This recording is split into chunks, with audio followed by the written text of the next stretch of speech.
Welcome back to the deep dive. Today, we're really getting into something fundamental. It's a concept that, well, it shapes almost everything in our lives, self-worth. From personal happiness right through to how we do professionally. It's always there. And we're drawing heavily today from a really insightful book, Kin Toja Tritin Dan Hansing Fa Trin Tonden, which translates roughly to Building Self-Worth, a Journey of Holistic Development. Our goal isn't just to, define it. We want to explore how to actually build it, using the wisdom from this book. So, okay, let's unpack this. How should we really understand self-worth? What's the book's take? That's a great place to start because, the book makes it clear right away that there's no single fixed definition. It's flexible. It really depends on your perspective. But generally, we can think of it as how you perceive and evaluate yourself, your qualities, your capabilities, your sort of place in the world. It's like an internal measuring stick in a way, built from the inside. Built from the inside. That makes me think of that Eleanor Roosevelt quote, "No one can make you feel inferior without your consent." That really hits on this internal source, doesn't it? Exactly. It really reinforces that idea. Your feeling of value starts with you, with self-acceptance. It's not just about what others think. And the book really stresses this internal foundation. It argues that actively defining and nurturing your intrinsic value, that's not just about feeling good. Right, there's more to it. Yeah, much more. It's the bedrock for self-confidence, for courage, and importantly, it's framed as a real competitive advantage, especially, in the demanding professional world we're in now. People with that clear sense of their own worth, they tend to make wiser choices, stay truer to their path. Like an internal anchor, that makes sense. So if we're building the sense of worth, what are the core values the book highlights? What are the foundational bricks? Good question. The book lays out several key values, not just as ideals, but as active principles. First up is curiosity. It's presented as this constant desire to learn, to expand yourself. It kind of pushes against a fixed mindset, boosts your capacity for growth, which feeds into your value. Okay, so curiosity isn't just about facts, it's about growth itself. Precisely. Then there's honesty. And this is deep honesty living aligned with your conscience, your truth, that integrity, that internal consistency that's a powerful, quiet builder of self-respect, and so self-worth. Internal alignment. Then we have love or compassion. This is about nurturing empathy, caring for others, seeing that shared humanity. The act of extending compassion, it actually cultivates connection and purpose within you too. Right, it's not just outward facing. Exactly. Responsibility is another big one. It's about acknowledging and fulfilling your duties, sure, but more than that. It's about recognizing your agency. Your choices matter, your actions have impact. That affirms your capability. So owning your impact? Yes. And tolerance or forgiveness, baodong, the ability to accept differences, let go of resentment towards others, and crucially, towards yourself. It frees up energy that would otherwise chip away at your self-esteem. That self-forgiveness part feels really important. It is. Then humility, not putting yourself down, but having accurate self-awareness, avoiding complacency, avoiding arrogance. Genuine humility keeps you learning, keeps your self-worth grounded in reality. Keeps you open. Right. And perseverance, sticking with things, overcoming difficulties, seeing goals through. Every challenge you push through is like concrete evidence of your inner strength that builds that belief in yourself. Tangible proof. Exactly.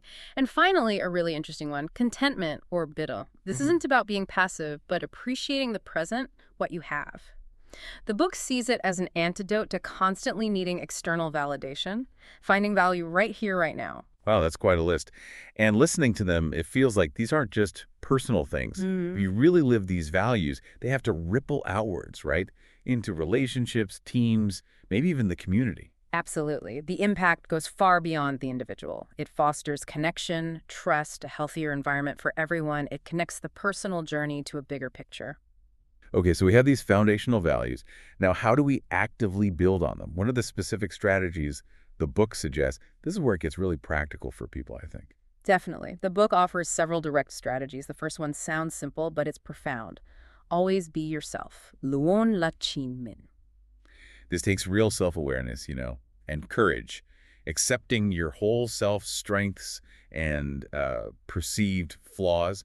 It's presented as the most stable starting point, the real foundation, not trying to be someone else. Being authentic. But that can be tough, can't it? With work pressure, social expectations, how does the book address that tension? That's a very real tension. The book suggests it's not about like rigid defiance against everything. It's more about discernment, knowing your core values and making choices that align with them, even when it's uncomfortable.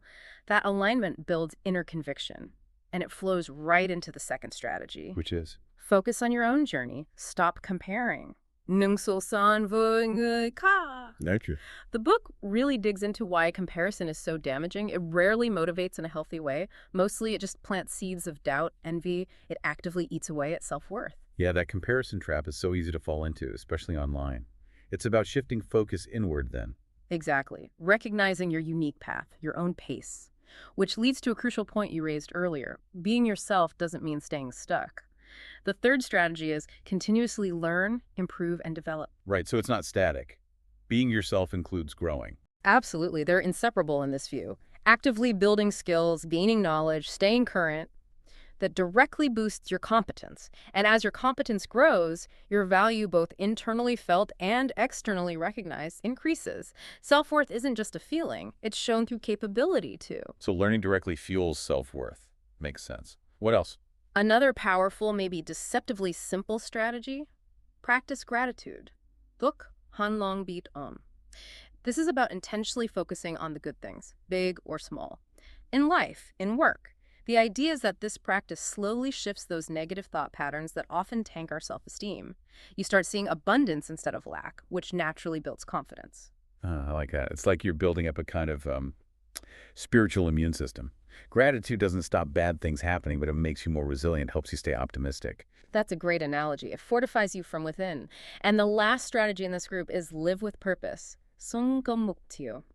Set clear, specific, measurable goals. Having that direction gives meaning to your efforts. And actually achieving those goals, even small ones, provides that tangible proof again, reinforces your belief in your own abilities. Concrete evidence of competence. Okay, these strategies are super practical. Yeah. But the book goes even deeper, right? Into habits. These sound less like quick fixes and more like fundamental shifts. That's exactly it. The book introduces 7 habits, framing them as principles for self-mastery. These aren't just tips. They're about systemic changes in perception and behavior. Practicing them consistently is meant to create really deep, sustainable self-worth. And they all interconnect, which is fascinating. 7 habits for self-mastery. I'm intrigued. Let's hear them. Okay, habit 1. Be proactive. Lumchuda, the core idea. Recognizing that space between stimulus and response. In that space is your freedom to choose your reaction. Proactive people take responsibility. They aren't victims of circumstance. They own their power. So, choosing your response empowers you. Got it. Precisely. Habit 2. Begin with the end in mind. But do tu mukto da duksaknand. This is about having a clear vision. What's the ultimate goal for this role, this project, this part of your life? It ensures your daily actions actually contribute to something meaningful, preventing that feeling of drifting. Having that clear destination. Okay. Habit 3. Put first things first. U tinju quan shank not. This is practical self-management, knowing the difference between urgent and truly important, and focusing your energy on the important stuff. The stuff that creates real value aligns with your end in mind. Doing this consistently affirms your purpose and capacity. Okay. This feels very connected to living with purpose that we talked about earlier, doesn't it? Absolutely, they work hand in hand. Putting first things first is how you act on that purpose. Habit 4 is think win-win. Duodui kuntang. This is a philosophy for interaction. Always look for solutions where everyone benefits. It builds trust, fosters cooperation, moves beyond that zero-sum game thinking.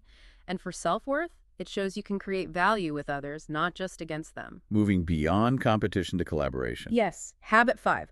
Seek first to understand, then to be understood. Do you do hyum. Basically, the golden rule of communication. Really listen. Try to genuinely grasp the other person's view, their feelings before you jump in. This takes patience, empathy, and it builds your emotional intelligence, your connection skills, key parts of self-worth. That deep listening first, that takes practice. It really does. Habit 6. Synergize. Dumtam hiplak.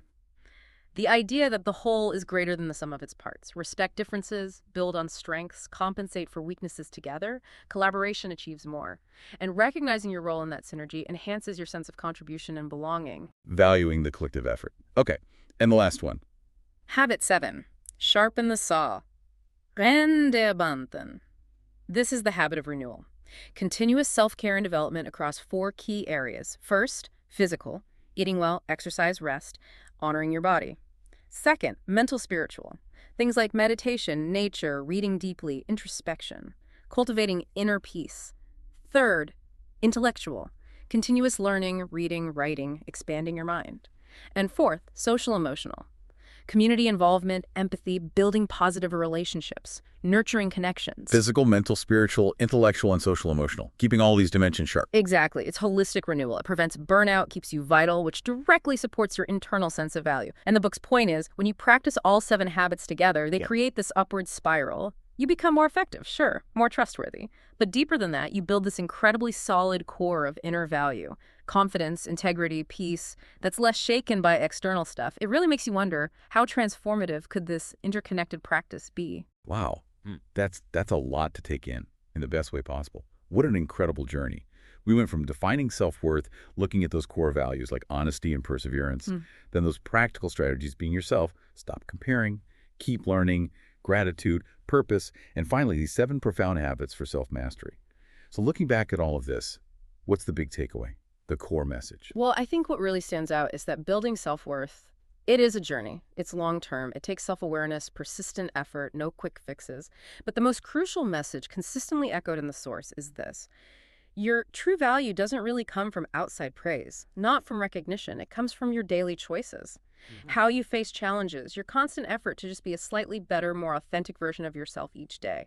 True value, the book argues, it's built from within, through your own actions, guided by your values. From within, through your actions. That's powerful. So for everyone listening, thinking about all these ideas, the values, the strategies, the habits, what's one thing that really resonated with you right now? Maybe one small thing. And maybe more importantly, what's one tiny concrete step you could take, maybe even today, to start, or maybe just re-energize your own journey of building self-worth? We really hope this deep dive, drawing on Kintal Jatret Bunthan, has given you some fresh perspective, some practical inspiration for your work, for your life. Thanks so much for tuning in and exploring this vital topic with us.